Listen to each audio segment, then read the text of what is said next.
Why does The Graduate continue to endear itself to modern audiences? I think a big part of the appeal is that the film taps into a universal human emotion: loneliness. Loneliness defines The Graduate. It is loneliness which allows Benjamin to drift aimlessly through the summer, to have an affair with an older, married woman, and which pushes Benjamin and Elaine to run away together, despite barely knowing each other. These decisions made from loneliness do not bring any happiness, and instead perpetuate more loneliness.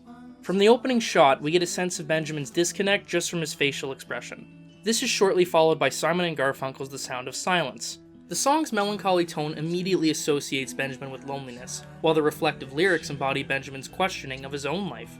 Dustin Hoffman's performance further accentuates Benjamin's loneliness and social isolation, whether through sadness, awkwardness, or apathy. We get a sense of this firsthand when Benjamin's parents hold a party. The camera sticks behind Benjamin, putting the audience in his position while he is overwhelmed by guests and well-wishers who he's clearly uncomfortable with.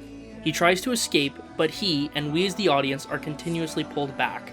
Throughout the scene, the guests describe Benjamin's accomplishments superficially, and their interactions with Benjamin consist mostly of them telling Ben how to live his life.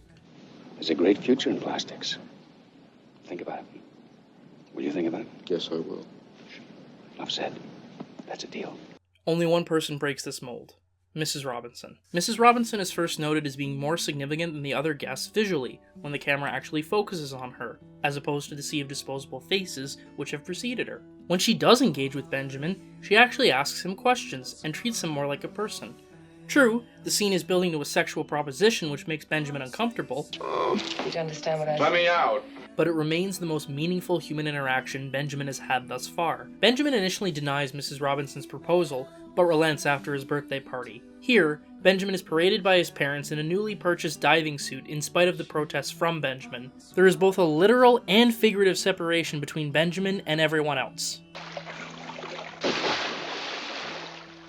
As he sits alone, submerged in water, metaphorically drowning in an empty life, Benjamin reaches out for the closest human connection he has. Hello? I don't quite know how to put this. Crucially, Benjamin isn't in a rush to just jump into bed with Mrs. Robinson. His frequent efforts to actually have a conversation with Mrs. Robinson reveal that what Benjamin is really longing for is simply some form of companionship. Or we could just talk. Maybe we could do something else together. Mrs. Robinson, would you like to go to a movie?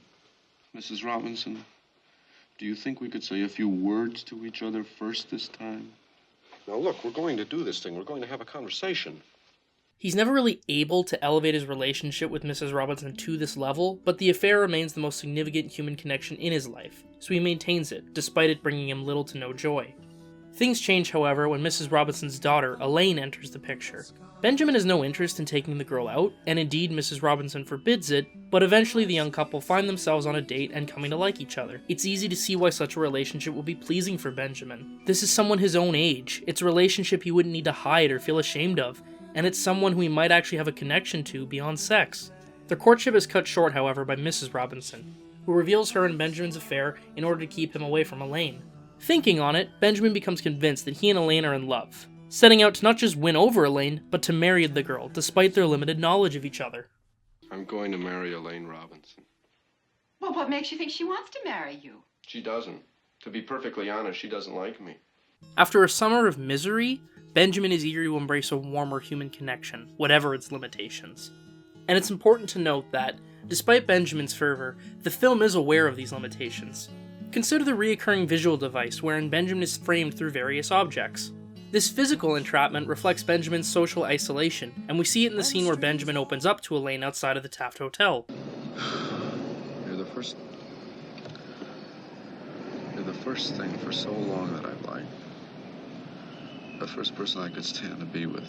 Though the dialogue and performances are suggesting a growing connection, the visuals imply a separation between the two. Benjamin is contained within the parameters of the car window, and though Elaine is listening intently, she nonetheless exists outside of Benjamin's sphere. Nevertheless, Benjamin sees the spark between them to be love, and pursues Elaine vigorously. Though initially uneasy about the relationship, Elaine does remain compelled by Benjamin, and ultimately does flee from her own wedding to be with Ben instead. She may have substantially less screen time than Benjamin, but one can infer the loneliness in her life too. It is strongly implied that her marriage to Carl has been heavily influenced by her parents, and she herself has had no choice. So, both Benjamin and Elaine are faced with loneliness, and they see something in each other. That's all well and good, but the fact is, these two barely know each other, something both parties face during the film's famous final scene, as the weight of their actions starts to set in. The declining joy in their faces shows the exuberance of the romantic defiance, giving way to a sobering reality of what they've committed to. Both characters are now racing towards a future they haven't thought through, and the returning use of sound of silence suggests their loneliness has not subsided. It is important, however, to take another look at Mrs. Robinson. Though she does come to serve as an antagonist in the film's third act, it would be inaccurate to label her a villain. She too is just a lonely person who sought human connection. It's clear just from the staging in this scene that she and her husband are distant, something further solidified by the rather cold way she responds to her husband. Doesn't he look to you like the kind of guy who has to fight them off? Yes, he does. We later learn that the two got married out of necessity from pregnancy rather than love, and now sleep in separate bedrooms. Mrs. Robinson is not the horny housewife stereotype, but rather a lonely woman who found some form of companionship with Benjamin. Consider the relief on Mrs. Robinson's face when Benjamin reveals that he does look forward to their secret meetings. I enjoy it. I look forward to it. It's the one thing I have to look forward to.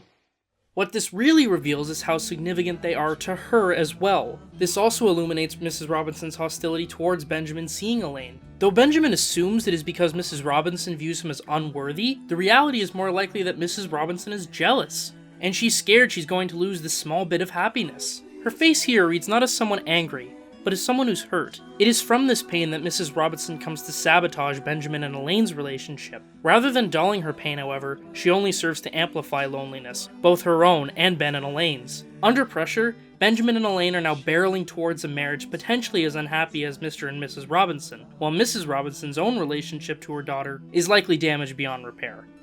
At its core, The Graduate is a story about the perpetuation of loneliness. All of the main characters are stricken by loneliness, and their actions in response only serve to further drive that feeling. Mike Nichols fully solidifies this circular nature at the film's end by re-emphasizing two of the major cinematic devices for depicting loneliness throughout the film. First, auditory. Sound of Silence returns at the end to show that the loneliness inside Benjamin persists. Second, visually. Consider the isolated framing of Benjamin, particularly in the scene with Elaine outside of the Taft Hotel. Lines within the frame drawn from a car window keep Benjamin and Elaine separate, even if they are technically together. We see a similar type of framing, where a car window serves as a visual and symbolic barrier between these two at one other point in the film.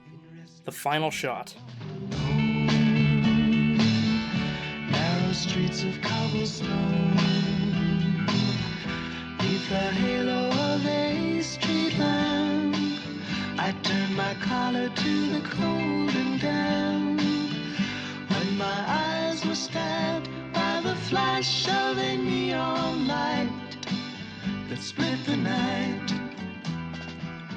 and touched the sound of silence.